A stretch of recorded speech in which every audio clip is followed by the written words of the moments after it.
ত্ৰিশতম all Assam inter district master athletic championship 2024 যোৱা 27 তাৰিখৰ পৰা 30 তাৰিখ আজিলৈকে 4দিনীয়া কাৰ্যসূচীৰে কোকৰাঝাৰৰ চাই ষ্টেডিয়ামত অনুষ্ঠিত কৰা হৈছিল।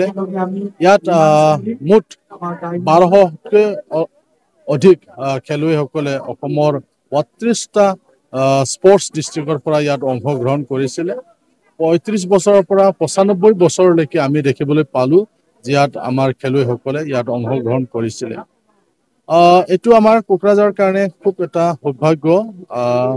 2000 চনত কোকৰাঝাৰত অনুষ্ঠিত কৰিছিলে আৰু 24 বছৰৰ পিছত আমি আকৌ এই all Assam master athletic championship 2024 host কৰিবলৈ আমি সুবিধা পাইছোঁ।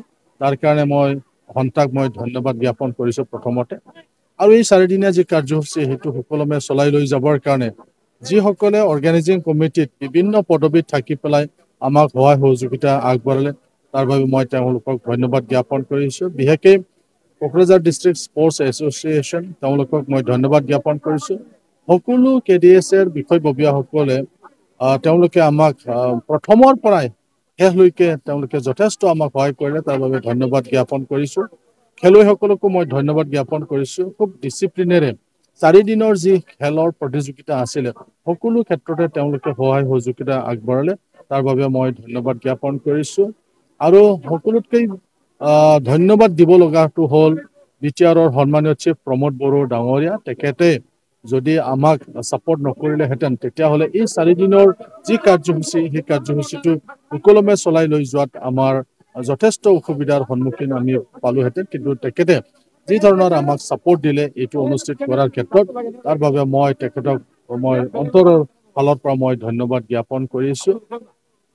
কোকৰাঝাৰ সঁচাকৈ যাতে আমি খেলৰ হাব বনাব পাৰোঁ তাৰ কাৰণে আমি যি চেষ্টা চলাই আছে, BTR চিফ প্ৰমোদ বড়ো ডাঙৰীয়াই যি চেষ্টা চলাই আছে, এই ক্ষেত্ৰত আমাৰ এই 4দিনীয়া যি মাষ্টাৰ এথলেটিক চেম্পিয়নশ্বিপ ইয়াত অনুষ্ঠিত হ'ল, এইটো আমাক উদগনি দিয়াৰ লগতে নিশ্চয় ইয়াক আমাক সহায় কৰিব বুলি আমি আশা কৰোঁ, যাতে ইয়াত খেলুৱৈসকল আকৌ নতুন খেলুৱৈ সৃষ্টি হয়, খেলৰ যিটো অৰ্গেনাইজাৰ যাতে ইয়াত সৃষ্টি হয়।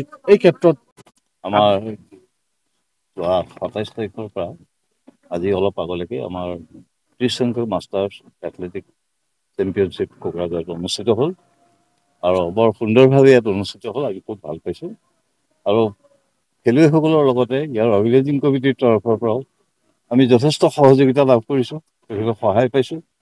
লগতে তেখেতসকলৰ যিটো আন্তৰিক সমৰ্থন, সেই সমৰ্থন আমি লাভ কৰি অতিশয় আনন্দিত হৈছোঁ। আৰু আমি অহাবাৰ আমাৰ যিখন 31 সংখ্যক মাষ্টাৰ্ছ এথলেটিক প্ৰতিযোগিতা আৰম্ভ হ'ব, সেইখন আমাৰ মৰিগাঁৱত অনুষ্ঠিত হ'ব। ইয়াত যথেষ্ট সংখ্যক খেলুৱৈ আহিছে আৰু বিভিন্ন পৰ্যায়ত 5 বছৰৰ ব্যৱধানৰ একোটা শাখাত তেওঁলোকে জইন কৰিছে। তাৰ ভিতৰতে আমি আমাৰ মাষ্টাৰ্ছত প্ৰথম পুৰস্কাৰ দিছোঁ কোকৰাঝাৰক, কিয়নো কোকৰাঝাৰৰ ডিচিপ্লিন, কোকৰাঝাৰৰ খোজ কঢ়াৰ পৰা আৰম্ভ কৰি মাষ্টাৰ্ছৰ পৰা তেওঁলোকৰ সাজ সজ্জালৈকে আমি কোকৰাঝাৰ খুবেই ভাল পাইছোঁ। আমাৰ জাজসকলে কোকৰাঝাৰ প্ৰথম, দ্বিতীয় ডিগবৈ, তৃতীয় কামৰূপ মেট্ৰ'ছ।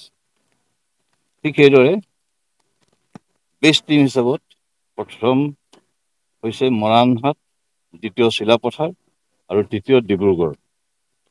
আৰু শ্ৰেষ্ঠ পুৰুষৰ দল হ'ল ডিব্ৰুগড় আৰু শ্ৰেষ্ঠ মহিলা দল মৰাণহাট। আৰু আমি তাতে দ্বিতীয় পুৰস্কাৰ আৰু তৃতীয় পুৰস্কাৰ দিওঁ। পুৰুষৰ দ্বিতীয় শ্ৰেষ্ঠ দল হ'ল চিলাপথাৰ আৰু তৃতীয় শ্ৰেষ্ঠ দল হ'ল মৰাণহাট। ঠিক সেইদৰে মহিলাৰ দ্বিতীয় শ্ৰেষ্ঠ দল চিলাপথাৰ আৰু তৃতীয় শ্ৰেষ্ঠ দল কামৰূপ মেট্ৰ'। এইখিনি আমাৰ প্লাছ আমাৰ যিখিনি খেলা হৈছে, আমাৰ অধিকাংশই পুৰস্কাৰ পাইছে। সাধাৰণতে ইমান ভাষ্ট এটা খেলত পুৰস্কাৰ বিতৰণ কৰি যথেষ্ট সময় লয়, কিন্তু কোকৰাঝাৰত আমাক সময়মতেই পুৰস্কাৰখিনি দিছে। আমাৰ গোটেই মানুহখিনি বয়সস্থ, তেওঁলোকে ঘৰলৈ যাওঁতে কিবা এটা মেডেল, চাৰ্টিফিকেট কিবা এটা লৈ যাব পৰা সন্তোষ পায়।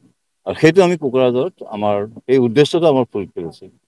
লগতে এই মানুহখিনি যিখিনি মানুহে আজি ইয়াত সেই যোগদান কৰিছেহি, তেওঁলোকে স্বাস্থ্য সজাগতাৰ লগতে তেওঁলোকৰ মানসিক শান্তিৰ মানসিক আনন্দও উপভোগ কৰিব পৰা তেখেতসকলৰ লক্ষ্য। ইয়াত স্বাস্থ্য সাধনাৰ লগতে তেখেতসকলে মানসিক শান্তিও লাভ পাইছে। আৰু আয়োজক কমিটি বা মাষ্টাৰ্ছ এথলেটিক এছ'চিয়েশ্যনৰ এগৰাকী